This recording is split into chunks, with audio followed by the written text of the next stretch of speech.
Good morning, 8th class students. We are discussing the chapter number 16, Light chapter of your science book. We have discussed the topic image of point object and image of extended object.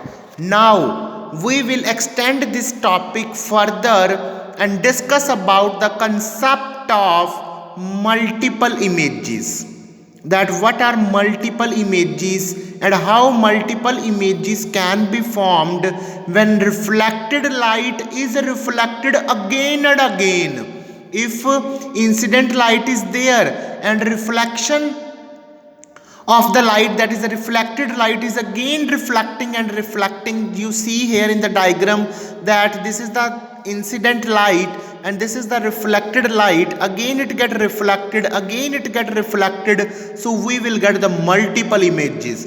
When the two mirrors are placed inclined at an angle to each other, many images of object placed before them can be seen.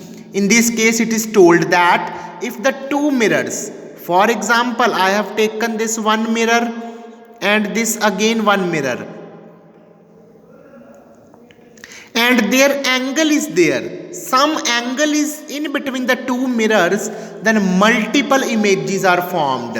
And here in these two cases, you see we have taken a one mirror, so that's why only one image is formed. This is the difference between these two topics and this topic.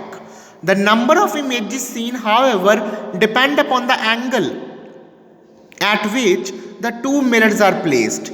When the two mirrors are placed parallel to each other, this is the case of parallel. When two mirrors are placed parallel to each other, a very large number of images are seen. You can see here the case of parallel. I place an object, these two are incident rays, then these are reflected. For this point is reflected, but for this point they become incident, again reflection, again incident, again reflection. So multiple images you can see when I produce them backward. I2 image, I3 image, many number of images can be formed. This concept is known as multiple images, formation of more than one image. Clear?